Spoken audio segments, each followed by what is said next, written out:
happy to have Athira, that's the PhD from ICTS, and talk about interacting fields at spatial. Thanks, Arnab. So I'm going to talk about our recent work titled Interacting Fields at Spatial Infinity. So this has been done in collaboration with Anupam. Sorry? Yeah, so Anupam, Priyadarshi Paul, who is also in the audience, and Suvarat Raju from ICTS. As the title says, so we are really interested in studying massive fields at spatial infinity, where spatial infinity is the point in the Minkowski space-time which you reach by taking r going to infinity limit. So let me motivate you why we are interested in studying fields at spatial infinity by giving us brief idea about holography. Okay, so the holography principle says that a physical system of dimensionality d, which includes gravity, should be described by a quantum system which lives in lower dimensions. And this is well understood in ADS space-time with the advancement in ADS CFT duality. And there has been many studies ever has been done to explore holography principle in flat space-time. For example, in this paper by Solodikin and Bohr, so they try to propose some kind of Minkowski CFT duality, and they try to study S matrices in Minkowski space-time from this CFT algebra. And another important work which is in this direction is by Alok, Siddharth, Suvarat and Pushkal. So they actually try to study the idea of principle of holograph of information, which is the idea that in a theory of quantum gravity, the information that is available in the bulk of a Cauchy slice is also available near its boundary. So let me tell you, one of the main result of their paper. So they were considering 4-dimensional asymptotically flat space-time with massless particles. So here I've drawn the Penrose diagram for a Minkowski space-time, where I minus is the past timelike infinity, I plus is the future timelike infinity, and these are the null infinities scri plus and scri minus, and this is a spatial infinity point. And here you can see this is the constant t slice, which is a Cauchy slice. So what they have found, one of the important result was that, so rather than making measurements all over scri plus, it is enough to make measurement only in a band near the, in the boundary of past and future null infinities. And so the question is now how to include massive particles in flat holography. Yeah, so yeah. What controls the size of this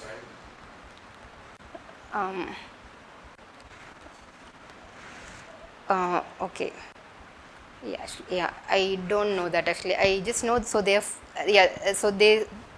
I don't really know in detail actually the technicalities, but they say that it is enough to make the measurement here actually, the past of scri plus, basically near the scri plus minus and near scri minus plus. Yeah. Okay, so so now we want to ask how to include massive particles in flat holography. Okay, let me again go through this diagram.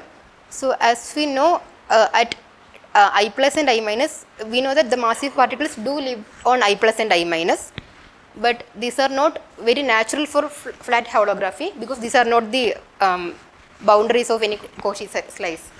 So then another most promising regime where one could have a representation of massive particles is spatial infinity, which is this I naught. And this, so in a recent paper by the same people, Alok, Siddharth, Suvarat and Pushkal, they have developed a formalism to study massive particles at spatial infinity. And so they have studied free massive fields basically with no gravity. So I won't be talking about any holography in this talk. And so and in our work, we actually try to extend their program to include interactions.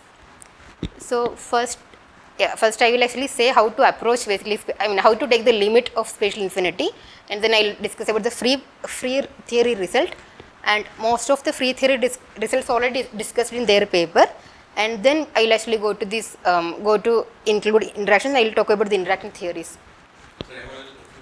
Yeah, sure. They are doing the calculation in a fixed pattern. Yeah. But I thought this holography of information, it was crucial that it happens only in a quantum theory of gravity. True. So, true. So, I mean, okay. So, actually, in this paper, they are only studying free massive fields at spatial infinity. So, to understand the holography, we need to include gravity. Yeah. So, I agree that. But for this, we are only studying the massive fields here. But possibly, I think they will actually put up a paper soon by including the gravity. Also, yeah. Because the way that you had described it, it was very evident that quantum gravity was playing a role because he was solving Hamiltonian constraints and all that. Yeah, in the sense okay, fine. The thing is that so you have you know everything about massless particles and null infinities, but here we are going to study the massive fields at spatial infinity. So yeah, somehow you have to because these are two different boundaries. So yeah, gravity to this massive particles and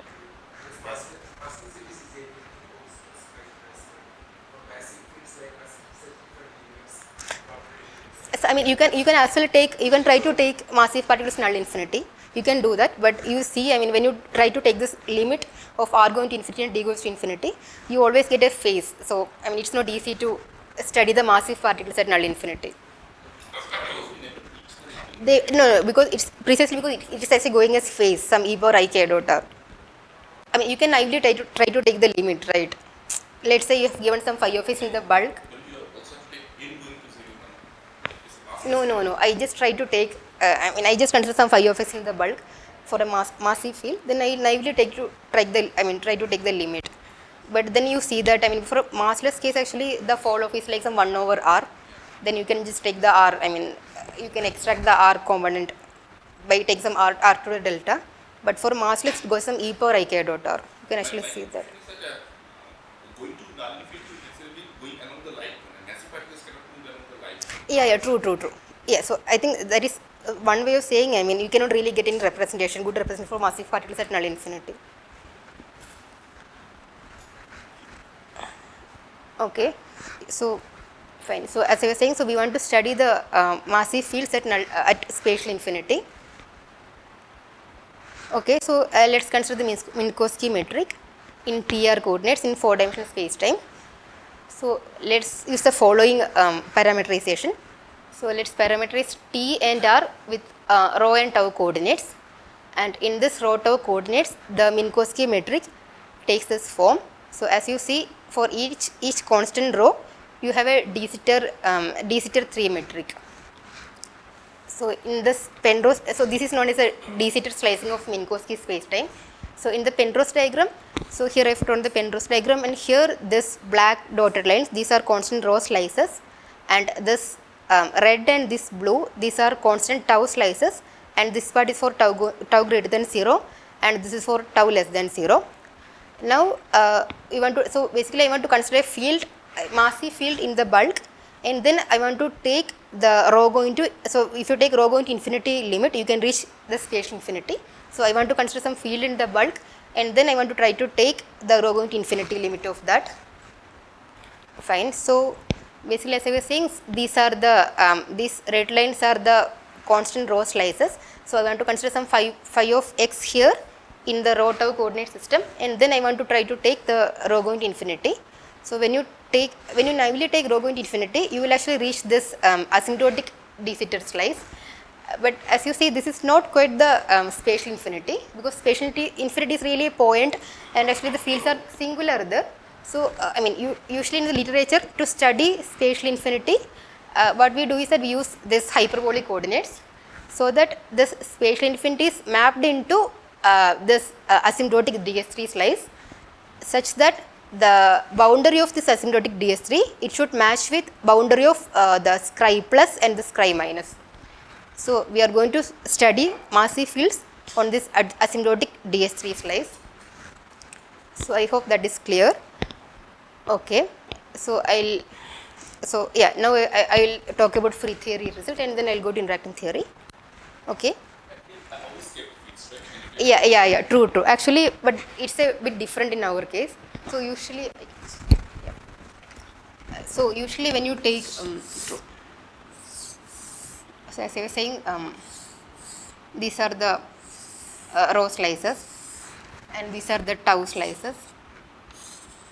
Yes. So then you keep tau fixed, then you take rho to infinity, then you will approach this slice here by keeping this, you will approach like this. So we will approach this slice here by keeping, I agree that. But here what we are going to do is a bit different. I will also explain that in a minute. Yeah, I will also explain that how we are really doing this. Okay. Okay, so as I was saying, so we want to study the massive free field in this rotor coordinates. So, okay, so maybe, we just note this change of variable. So instead of TR coordinates, we will be using rotor coordinates, and I will be using one more rescaling. So I will be using this capital X mu, which is X mu by rho, and yeah, so I am going to solve this field in this rho X coordinates where X has the tau and omega dependence. Okay. Yeah, so now one can actually solve the Klein-Gordon equation and just use separation of variable. We can actually, so this is the box for the rho coordinate, and then we have this box of ds3. Now we can solve this equation. Yeah. It's actually tau and this basically capital X, it's tau and omega. So to start with, I had xt and rt and omega. So now I have traded r and t for tau and rho. Omega is angular. Omega is angular variable. Yeah. Okay. So we can actually solve this equation, and we see that the Klein-Gordon equation in the bulk has this form where the rho dependence is in knu by rho, where knu is a Bessel function, and the x dependence is in phi nu of x, which is basically the D-star equation. Now, as I was saying, so I want to take the rho going to infinity limit. So now I want to see how does this feel. Basically, I want to, I really want to see how does. Can you write down the metric format so you are doing the expression in 3 plus 1 dimensions? 3 plus 1 dimensions. Yeah. Yeah, so I have, sorry. Yeah, so I had, the metric was minus.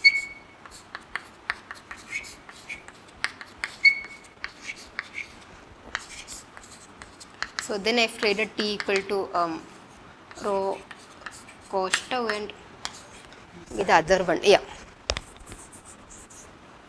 sine hyperbolic and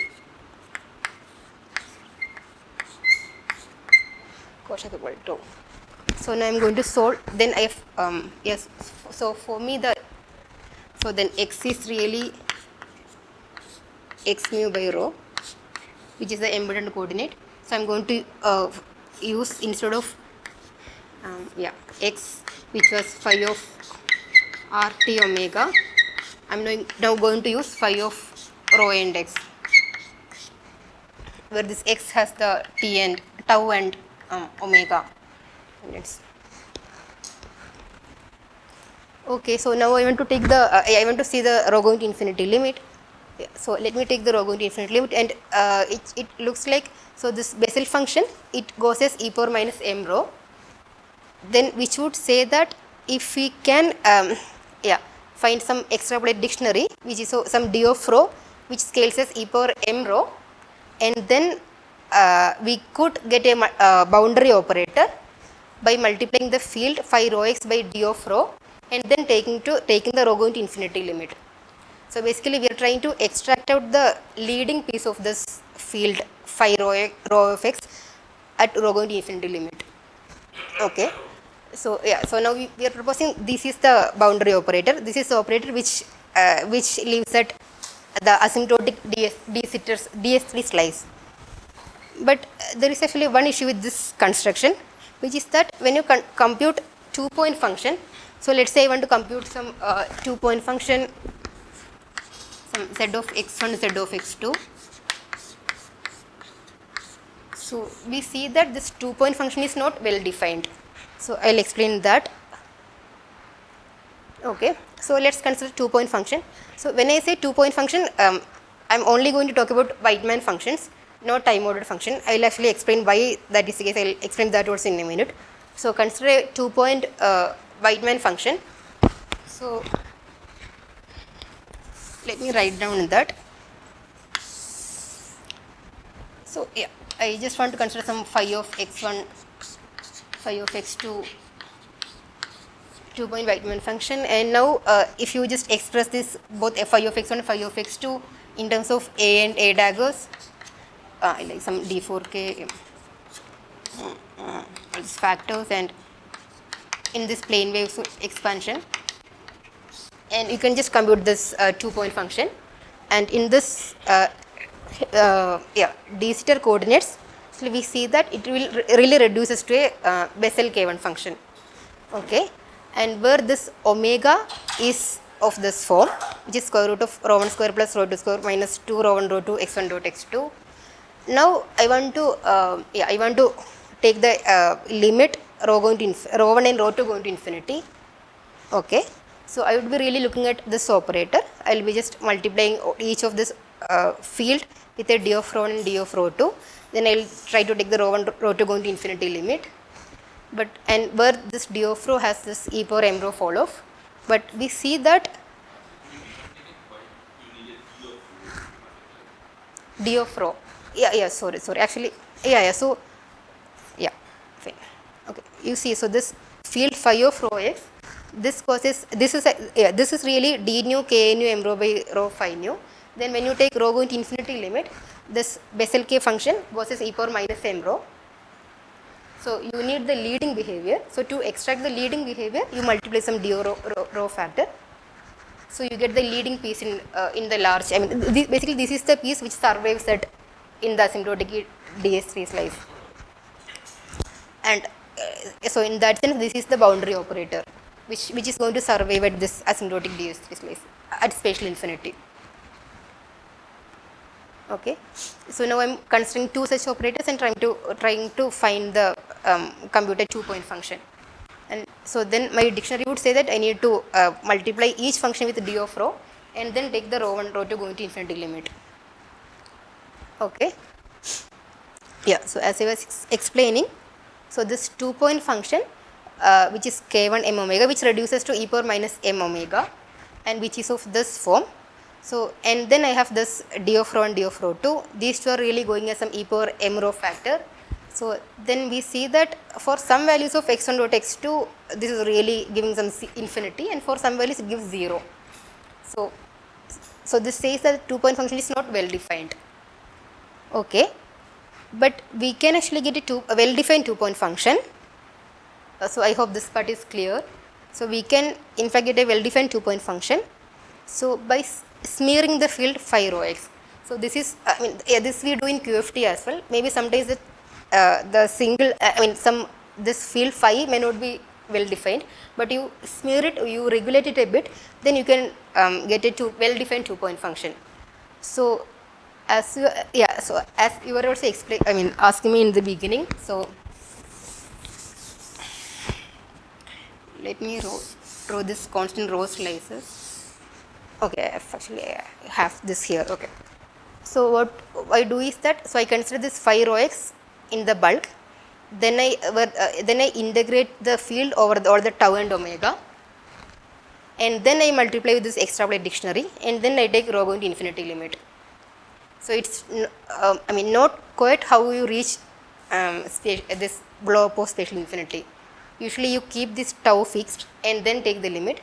But now we are going to integrate this phi with a smearing function over the tau and omega coordinates, and then we take rho going to infinity limit.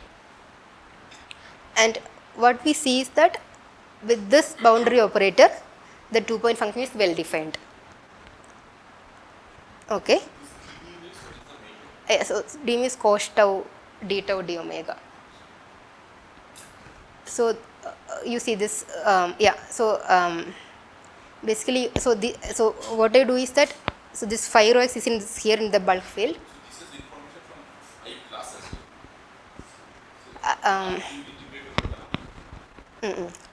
You can think of, sorry, in the sense that some sense the smearing function shouldn't, actually we have to choose smearing function such that we shouldn't get any information from the, this null infinities actually. compact support, yeah. I mean,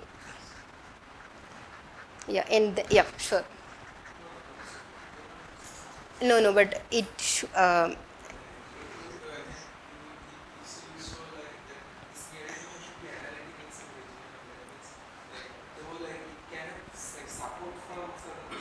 Yeah. Oh. Yeah. I mean, in the sense, you shouldn't get contribution from this infinities, right? The null infinities, right? Because you're really looking at this point, which we would have taken by keeping the tau fixed and yeah. But just to clarify, so Yeah. you're integrating over x, so, and your range of integral for tau is from Minus infinity. all Yeah, true. But this smearing function, it has I mean, it is analytic only in some imaginary tau from minus pi by 2 to plus pi by 2. So that in some sense will take care of this. It won't get any contribution from these regions actually. Okay, so yeah, so by smearing with yeah, so when you consider field in the bulk and by smearing with the suitable smearing function, you can see that this 2-point function is well defined. So so I'll actually stop here for the 2-point function, and in free theory, given the 2-point function, you can construct all higher order correlators. So now I will talk about the interacting theory, and also I want to say all these works already been discussed in this paper by Suvarat, Alok, Siddharth and Pushkal. So now I'm going to talk about the interacting theory. Okay. So sorry, summary of this is that you require information over all strike paths, or sorry, what is the statement about the holography of information here? Yeah. So okay, here actually we really don't know because we haven't really studied. Okay, actually there are some issues here because as I was saying, so we are studying this massive fields at spatial infinity, and the massless fields are studied at Scribe plus, and they have the result that this you can actually make measurements in this band here, and you can actually get the all information.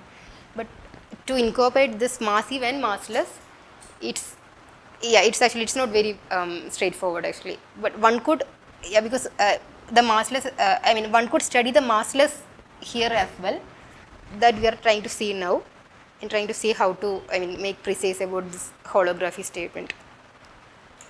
Yep. Actually, when you try to study massless fields also at spatial infinity, it doesn't have this nice fall off.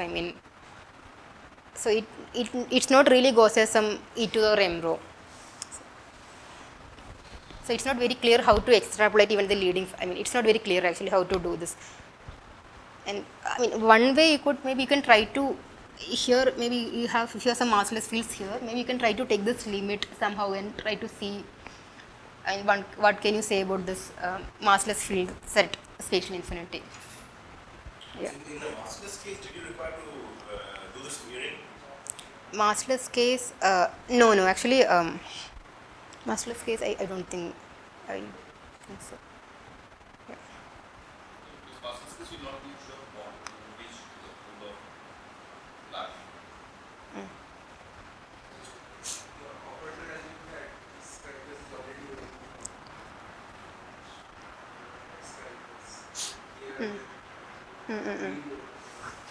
So we are trying to regulate the function first and then take this, and then compute the 2-point function.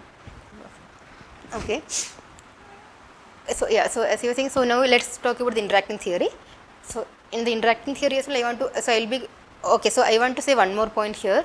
So why I am considering only Wightman function? So as I was saying, so this in the free theory, so we have some smearing function, it has some analytic properties, but the time ordered function has theta functions in it, which will spoil the analytic properties of the smearing function. So that's why we are not going to consider time ordered, we will be only work with Wightman function. But you won't lose any information as well, because from Wightman function you can construct all time ordered correlators. So in that sense you won't lose any information as well. Okay. Yeah. So in interacting theory as well, so we will actually consider an endpoint Wightman function, and we want to see whether the Wightman function have a good limit at spatial infinity, And what we see is that in the presence of interactions, simply smearing the correlators is not enough to define the correlators at spatial infinity. And it is because the fall-offs of interacting fields at large distance, it can differ from that of free fields. I'll actually explain all these things. Okay, so before going to the details, let me give a brief summary about Wightman functions. I mean, usually we don't really do perturbation theory for Wightman functions. Let me just explain that a bit. So consider an endpoint Wightman function in the bulk where there is no time ordering and where omega is the interacting vacuum. So I'll denote this Wightman function by this W, and from a standard Peskin analysis, we have to express this interacting vacua in terms of the free vacua, and we will have to, this Heisenberg field we can express in terms of the field in interacting theory using a time evolution operator. So because there is no temporal ordering, we actually have to consider multiple time folds. Maybe I can explain that also. What do you mean by standard analysis saying that the interacting vacuum goes over the free vacuum? There's an important normalization factor that happens. True. I didn't really write. Yeah. Yes. There is an 1 over ut. Yeah, true. I agree. So I just want to give just an idea. Yeah, I agree. Okay, so let's consider a 3-point function. So let's say the ordering is such that, so this, okay, some t1, sorry, let me write down clearly, some phi of x1 t1, phi of x2 t2, phi of x3 t3, which is a Wightman function. So let's say t1 is less than t2 and t3 is less than t2. So let's try to see how does this evolution look like. You see less than t?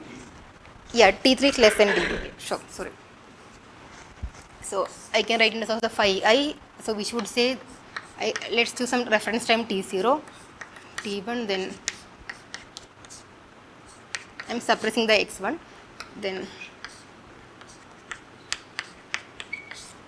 you have some times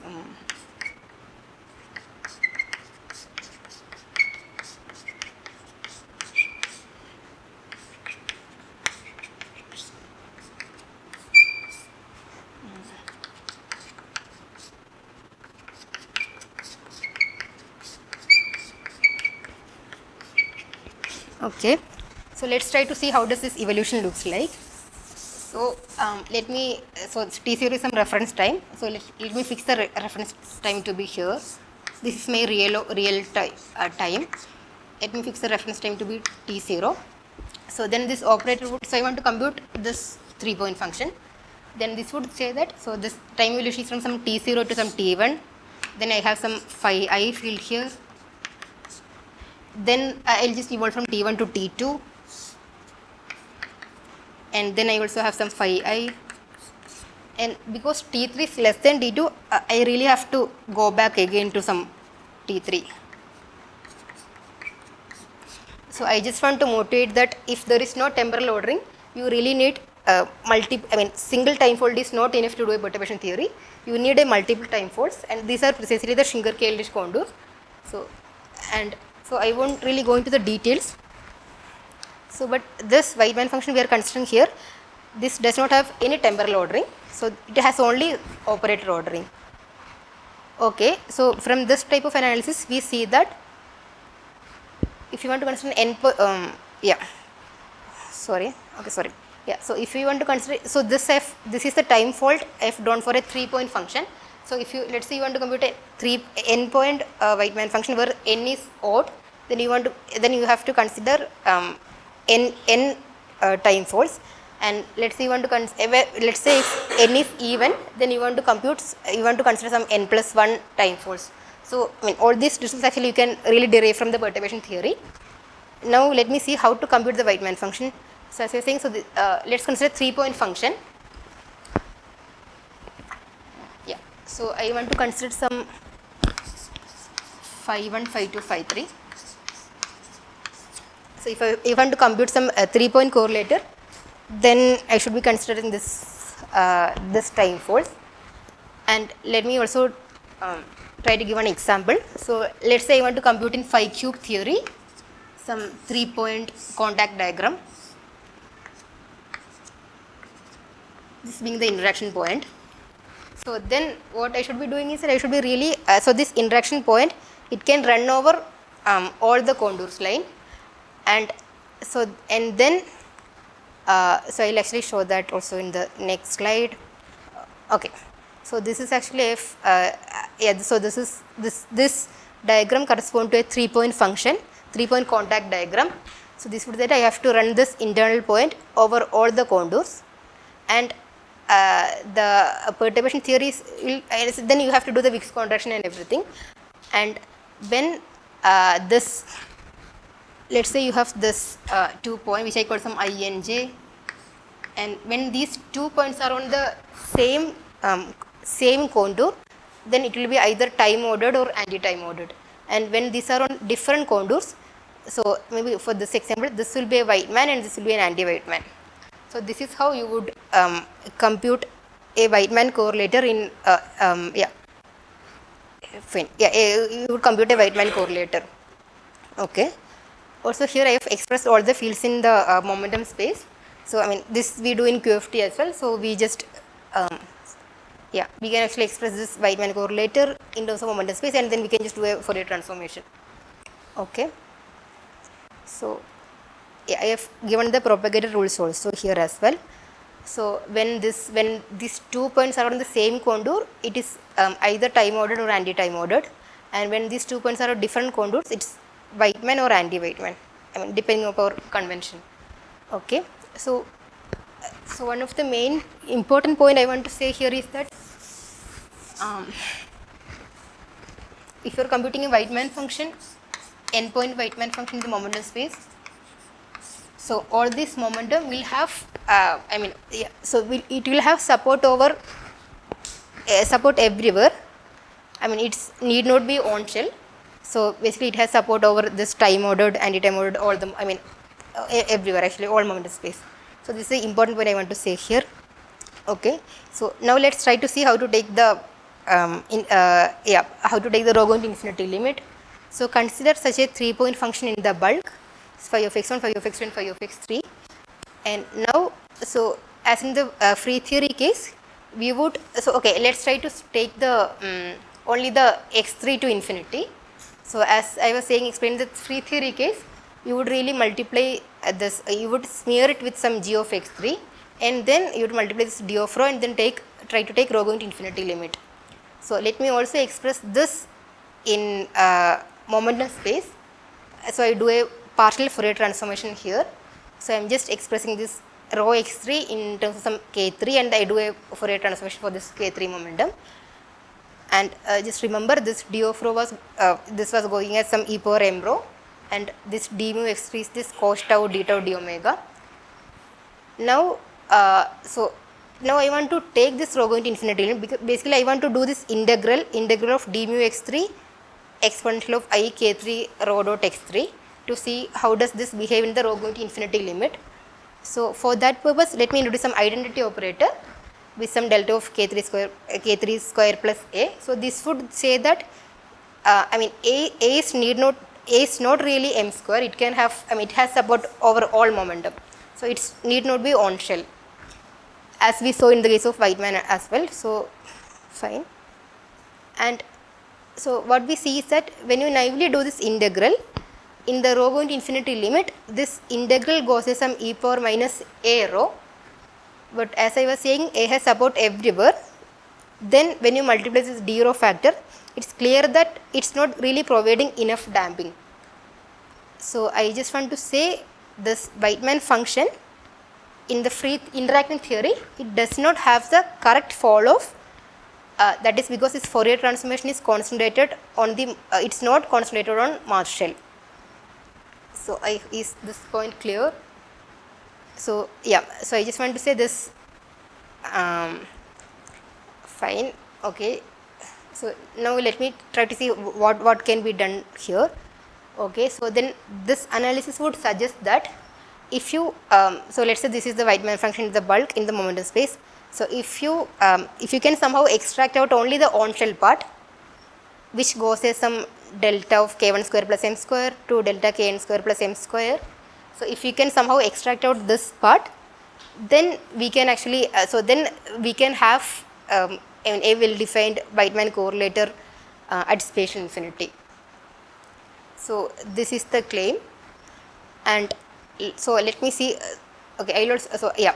So saying, as I was saying, so if we can somehow extract out this on shell part and then do a Fourier transformation, and this on shell function, this and after smearing and after taking this d rho, multiplying d rho and taking the rho going to infinity limit, this can give a well-defined interacting correlator at spatial infinity. So let's see, how we can construct such on shell part from the Wightman function. Okay, so how to construct this W on shell? So note that as I was explaining before as well. So as we saw this 3-point function. So when this, so it has support like we have some 1, 2, 3 here. We are considering some 3-point function. So here when this 2 points are on different same contour, so then the corresponding propagator was either time ordered or anti-time ordered. So now what you can do is that, so we can express the time ordered or the anti-time ordered propagator as a principal value plus the delta function. So then we are only going to look at this delta function part. So this would mean replace all the external propagators in the Wightman correlator with their on shell parts. Okay, so then we kind of use these propagator rules now. As I was saying, so here in this case we had all this time ordered, anti-time ordered, all the correlators. Now we replace all the time ordered with this pi delta function. No, we are not cut. I don't know. We are not cutting this. We are just claiming that at spatial infinity, only this part is going to contribute. Yes, it's going to you mean the 1 over, yeah. You mean the discontinue means the 1 over x minus epsilon minus that part.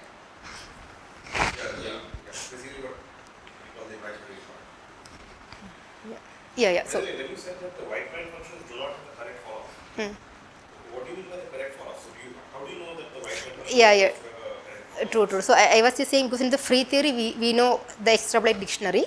So I'm saying with that extrapolate dictionary you don't have a correct follow-up in the interacting theory. But by correct form, what is correct? Yeah, true. So I'm saying, so when you take so if you try to take this extrapolate dictionary with the rho going infinity limit with this d rho factors we have, then it will it will fall off very slowly. That's what it will. It won't. It can blow up or it can decay as well. But in the 2-point function example, that is Free theory. Yeah. That was kind of clear what was going on. Yeah. Okay. Here actually, okay, fine. So okay, 1 second. Maybe I'll just go back to this. So here I just said this in the so if you got some 3-point function. So I said this rho going to infinite limit. This goes to e power minus a rho. So then so the a can be anything, right? Because it can be time-like, space-like. It can be anything. So then, so even the Wightman function also, depending upon that, it can either decay or it can blow up. It can be anything actually.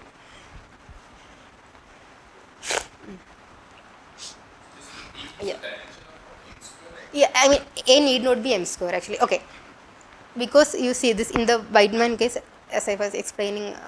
Let me go back here also. So when you compute a Wightman correlator in the momentum space, you have all correlators like time ordered, Wightman. So it need not be on shell.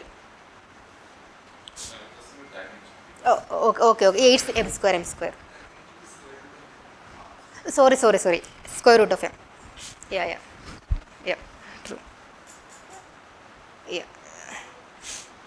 So then we are actually claiming that, so this because because A has support everywhere, it yeah, you really won't get the correct fall-off with this extrapolated dictionary. So then yeah, then this would also mean that I mean, if we can extract out this on-shell part, then you will get a correct fall-off. So then how to do that?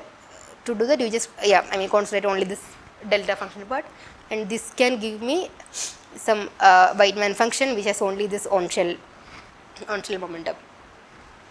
Okay, so this was one of the main result of our paper, and we did do we did do this perturbation theory for 4-point, 5-point as well as 6-point function also. Now yeah, let me try to say some more things.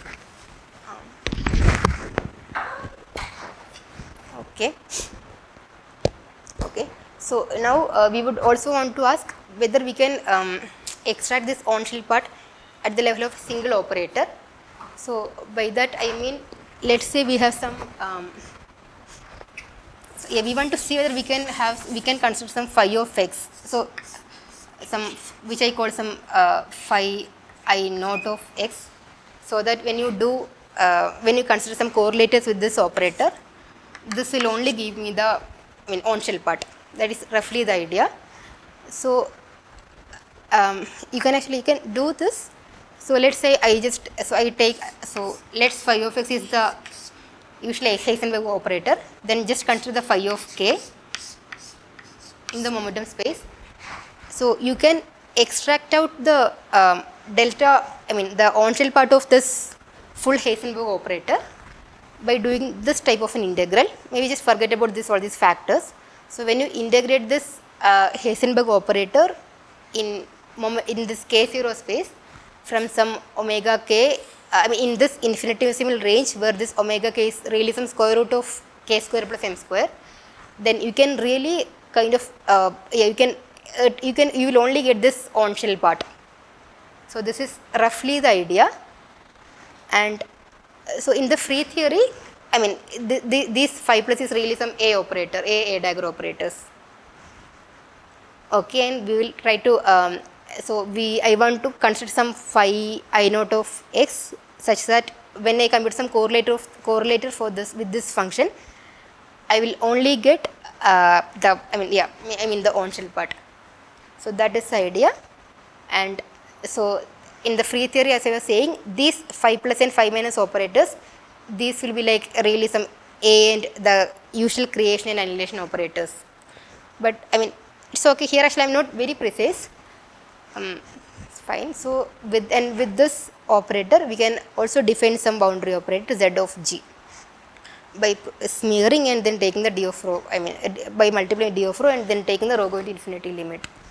Okay, and actually we can also show that this operators here, these are really related to in and out creation annihilation operators.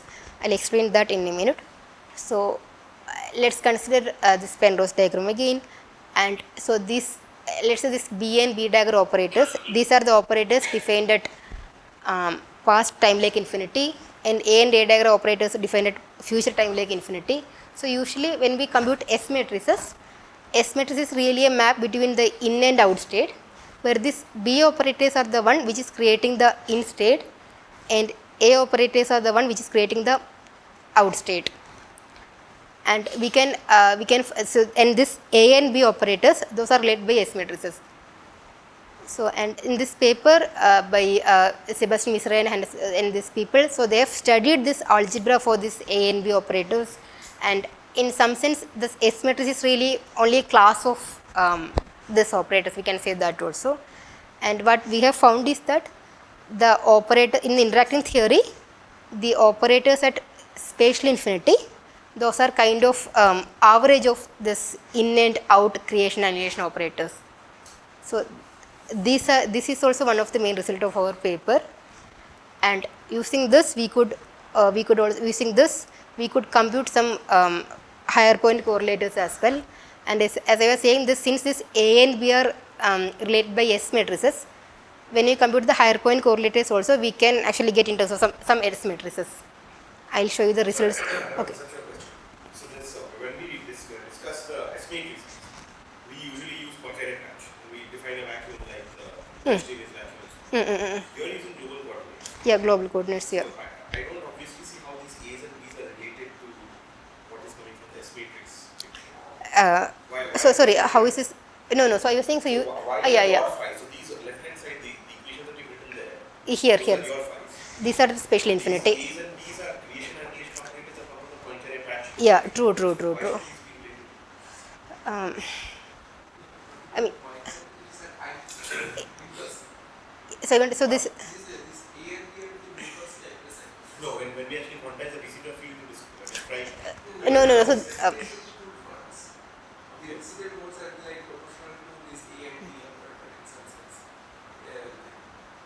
But when we quantize to describe the usual in-out or in correlation function that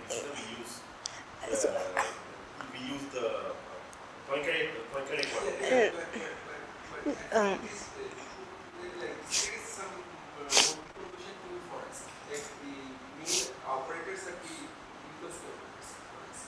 So yeah, so these are the operators for the Minkowski fields actually, phi of x. So Yeah. when we actually describe A and A dagger and whatever the creation and relation operators, when we quantize the quantum field in this space, we have to specify what vacuum we are working with. So, but okay, but these are not the operators in D-Sitter space. These are just Minkowski space. So see these are the usual operators we try to define as matrices. Yeah. So these operators are timelike infinity. So I mean usually when we okay, S matrices are given by yeah. Oh, I see. This is okay. These are the S matrices in flat space. Yeah, in flat space. Yeah. No. Yeah. But we see that these operators are really kind of By the way, so far in your description, most of the time you were talking about just one part of the diagram, right? Yeah. So, Spatial infinity. yeah, so only in this picture I see that you are also using the other part. And So I could have just cut the diagram in half and I could have just used that. Right? this is S. So Okay. why do you? No. You don't have. What does the other part of the diagram? No. I mean, no. You don't have to. It's just an S2 only. That's what you meant, right? So yeah. I mean, I'm just saying this is also like spatial infinity, right? One can. They are the same. It's the same. Yeah. So it's not like there are two different theories. No. If you want to indicate the end-order Yeah. So I just want to say these are like really like so. Okay, I want to say this algebra is not really, it's not free. It has all both A and B. So in Minkowski's flat space now, and we see that these are like free algebra. Just I plus and I minus, but at spatial infinity these are not really free. Yeah. So that's what we are finding. That's the main slogan I want to say. And with this we could actually compute some we could also compute some n-point correlators. So we could compute some 4-point correlators, as I was saying. So actually we were getting this 4-point correlator to be related to the usual S matrices. And we also did compute some 5-point correlator, and this also related to the usual, this is like there is some linear term in S and there is some quadratic term in the usual S matrices. So yeah, this also the sample computation we could do. And yeah, let me give a brief summary now. Okay. Yeah.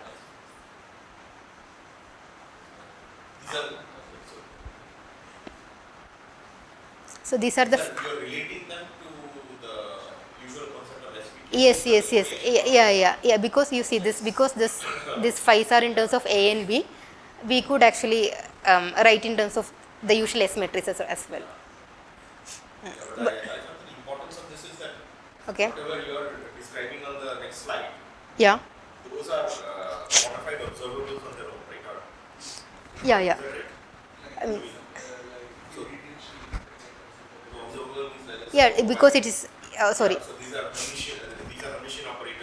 Yes, You have this calculated the vacuum expectation value for Gaussian operator. in interacting theory. In the This is interacting, yeah, yeah. So these are modified observables, so that will correspond to some experimental measurements.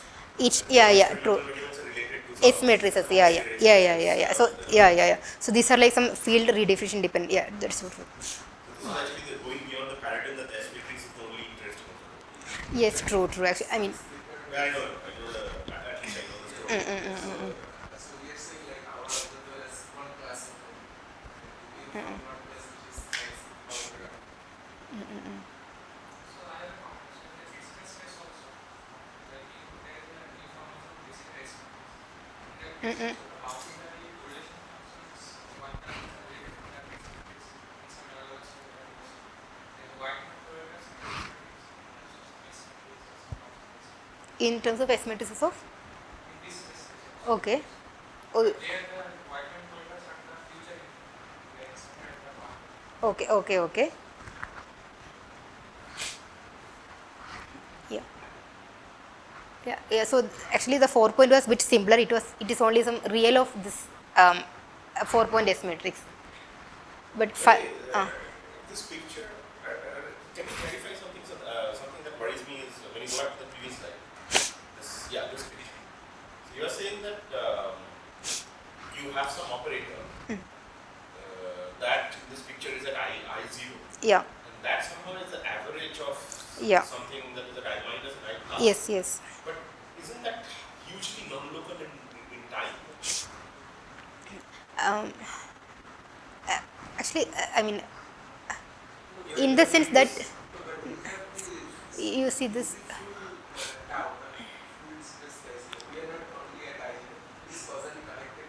I mean, in But some. this is different from the mass distance.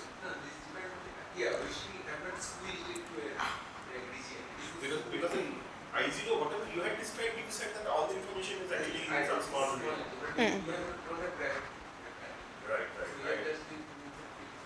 So here it is everything is causally connected. So now if you this full like spin the line, I think it is causally connected to the center. So you have all the information like you have all the value.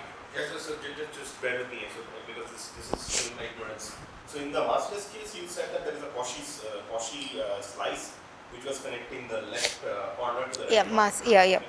So here, what would be an appropriate Cauchy slice? I think consciousness is the No, no. You can draw a flat sorry. Cauchy slice that extends. Sorry.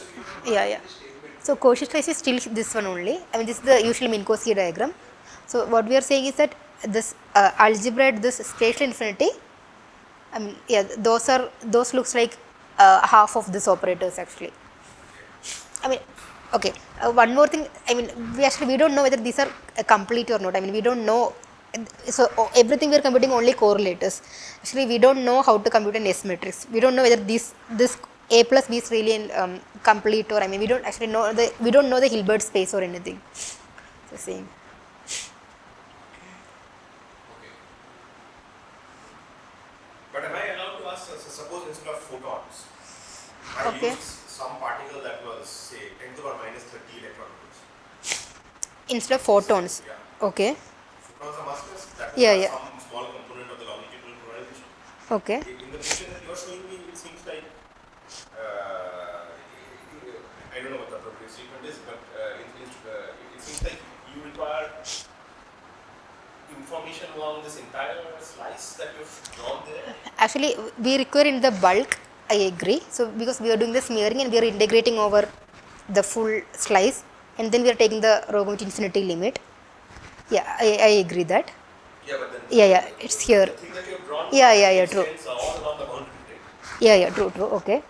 Yes, So, you're but saying. why am I not, in some limiting sense, recovering that picture that you have from massless case? Okay. Okay.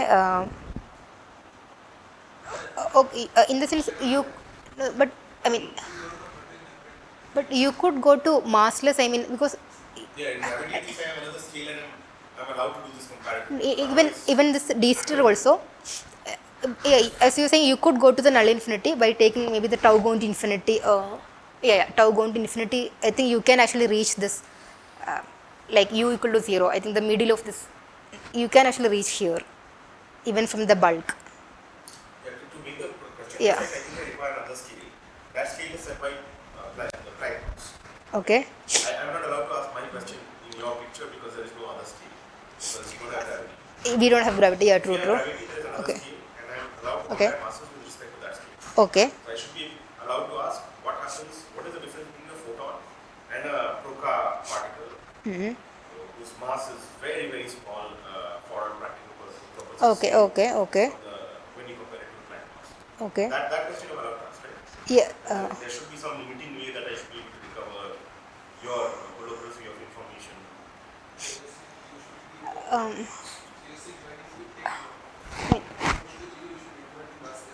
Right, yes. Well, I mean, you compare it with Planck mass and then you can consider that limit to be small. Actually, naively, if you try to take a massless particle to spatial infinity, I mean, kind of sense you're asking that same question, right? Yeah. Because if you want to, But probably I'm asking it in a mathematically more precise way. yeah, but I mean, in the sense when we try to take this massless field to spatial infinity, it also has some okay. Actually, so it falls like some rho to the power I nu kind of thing. So you can actually, I mean, in the sense, I just want to say it's. I mean, you cannot define some d of rho, which with which you can extract out the leading piece. You cannot. It's not very simple for a. That's because you don't have another scale. Yeah, that is true. Yeah. You don't have another There is scale. no fictitious coordinate that you're There is no other scale. There is no other scale. Yeah. To make this precise, you really require another scale. Yeah. True. That is true. True. Yeah. Will this construction work for massive schema particle, or you only Yes. chose to work with scalar, massive scale? We chose to work with massive scalar, but for spin also, Massive scale the same way. it yeah it's maybe yeah. Speed one to get the photon, then I think massive speed one to get the Actually, I'm wondering. I don't know the fall of how does it? Yeah, when you take the large roll limit, I am not sure actually. And I'm trying to still connect up to the story that he said. Yeah. In his story, G was vital. Right. Yeah, but I think we should not have the abstraction, because I think if you put gravity on this, like all these things may or may not have value, because here we have infinity of full space to create all this finite I plus phi I minus I. This asymptotic free space. We don't know whether we can define this kind of property. There must be, because Actually, at least in the small mass limit, the way that I defined it, there has to be some connection. actually one. Incorporate gravity and gravitational constant, etc. Yeah, but some way maybe you can really go from null infinity to this spatial infinity by taking some limit. I mean, that also should be possible. Maybe because this really some scribe plus minus you can think of, right? This boundary of this spatial infinity. Yeah, but I don't know how to make it precise.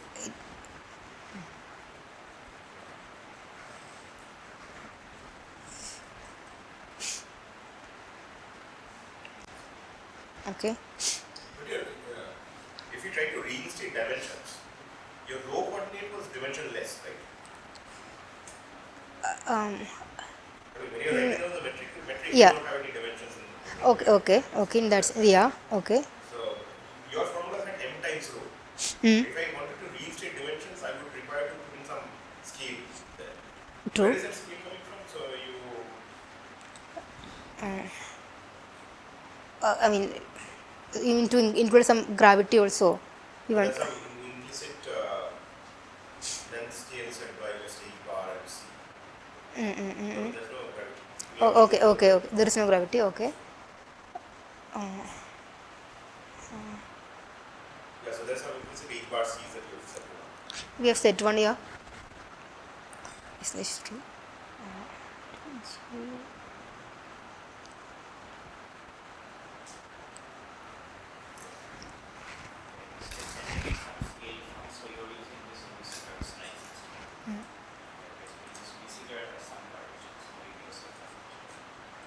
Yeah.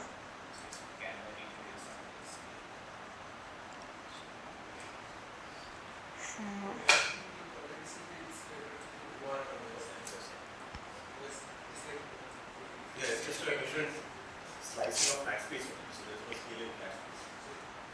There is a row multiplied with this as a row for this scaling up.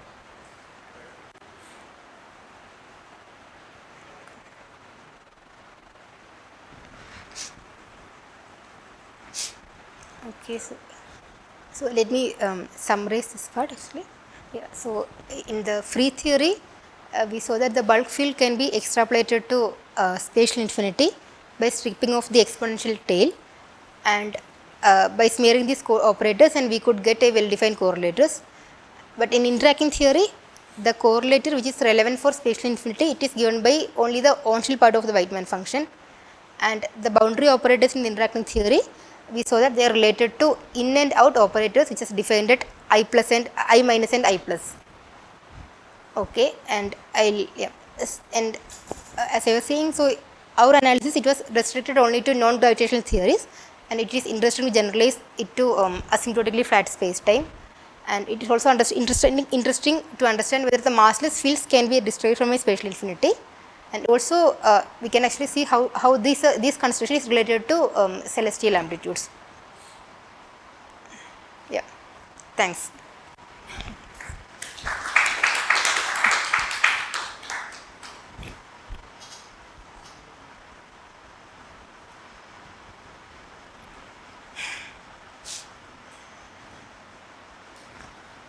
So the observables that you found, they are sort of, are they similar in spirit only, or are they sort of same as the observables that Karen and Mizera and company? No, actually, okay. So what they are doing is, so they have this A and B's. So they are saying you can construct any string of operators using this, and S matrix is one class of such operators. But what we have, I mean, so I think they do some classical, some KMOCs. They do compute some classical observables as well. But what we have, I don't think it's really related to those observables actually, because it's yeah. I mean, maybe these are a class of that operator, I would say, because these phi's are like some A plus B, and we to compute, maybe for example if you want to compute some 4-point, you have some 5-1, 5-2, 5-3, 5-4. Maybe these are related to some class. Actually, we have to check that whether it is related to those observables or not. I'm not very sure about that. And how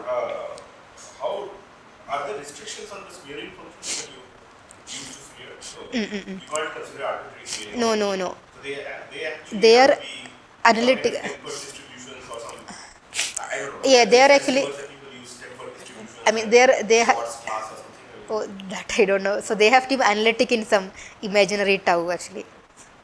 That's For a little different tablets, yeah. minus cos h Yeah, these are of the some e per cos tau. gets a tau finite, but it is like added as a tail. And the tail is important. Why? I mean, because you want to cut out the tail. Because this should be analytic. Oh, I see. Because I think the quadratic function, there will be a sum over some d. D is like how we calculate like is some like a scalar to decompose into some sum over the scalar fields. Like one is KID, D is like some like mass of the scalar field, and you have all the sum of all this scalar fields. Now you calculate one function, you have like divergence over d. So that's why you choose your smearing function such that its Fourier component like G nu has a nice like it has a nice control over this equal function. Like it should goes like e to the minus pi nu by 2, and so when you come back to the real space like tau space, then it is analytic. So in that sense, like. And if I gave you the data of, so once I smear, what is the information that am I losing any information? No, I am using the information like the two-point function should be finite. Like this near two-point function, say G and J should be finite. So then, if you do not smear, you have a like divergence of the new integral. It means the discrete mass, like obvious because scalar field is decomposed into the all the discrete fields. So there is a divergence as t equals to infinity. So you need to control that divergence. Right? Yeah, no, that I understand. Yeah. So you just impose that the new component, if you write the smearing function in this new basis, there is a g nu times something. You just demand that the g nu should control this divergence. And that's how like you demand that g nu should follow the equal minus pi nu by 2 that will go. But the smearing, isn't it introducing some kind of non-locality on the... Yeah, kind of like, it is like an integrated operator. Yes. So the integrated operator function is a kind of is the point-wise extrapolation is not well defined. So introduce like I think it is somehow local, but it is still quantum field theory. It is not some extended objective. Yeah, but the bulk is local in the sense of a quantum field theory in the bulk. Yeah. But then to reproduce that from the boundary theory, we are introducing some non-locality. Yeah, like we need maybe the point is we need the full data on this full. And that is because when you go to the boundary, there are some divergences that you have to take care of. Yeah. And I think the non-locality that we are introducing is the penalty that you are paying to sort of regulate the divergence. Yes.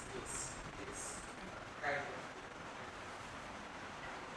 But also I think it is just this is a triangle inequality, like because if we want that every point is separated by rho, like and like getting rotation infinity, but say every bulk point is separated, we are pushing them to rotation infinity. So the distance between them may not be like rho also always, which it can be anything. So that's why they have all these problems. Smearing helps us to get rid of that problem. Is there any notion of why we need smearing in the celestial holographic story?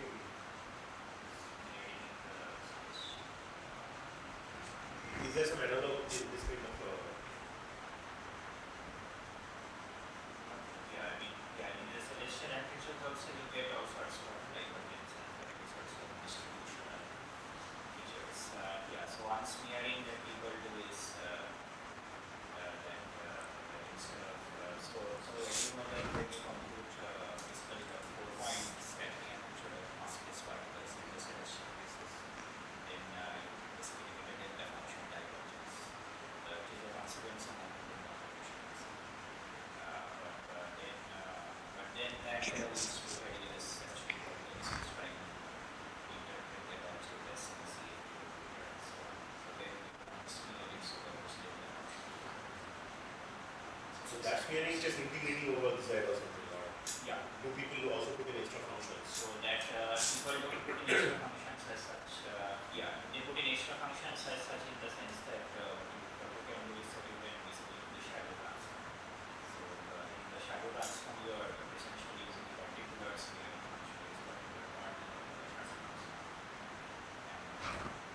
So there, the smearing is done over the celestial sphere.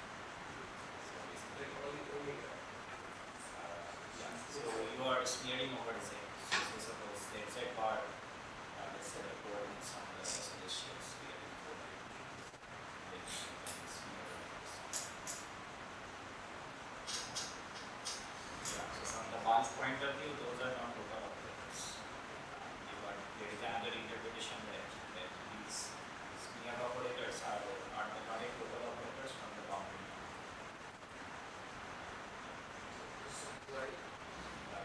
That people think because basically because this after this in a sense after smearing basically this is the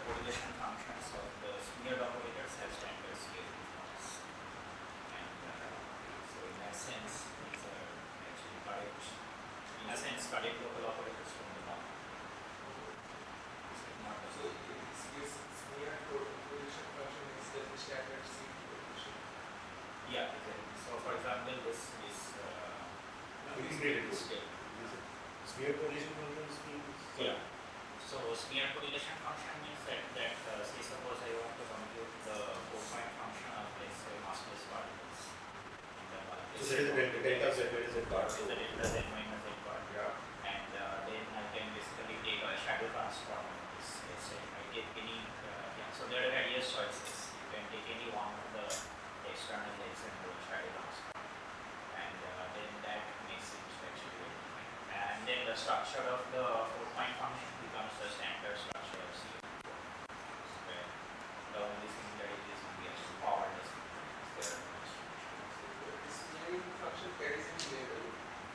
We have shadow transform and Yeah, so it carries labels in the sense that it carries some labels which actually the scaling dimension of yeah, I mean you can associate, so if there are all one particle state, then you can associate it to some operator in the boundary. You can associate some scaling dimension to that operator. And this nearing function is a little bit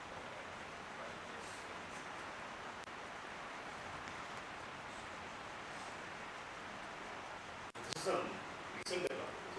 Shadow transform. no, I mean this people have been trying to yeah, I mean this people try to do because people are not yeah, I mean in the sense that I mean since you have the distributional singularities, then it's difficult to interpret this object as a correlation function, it's a total point.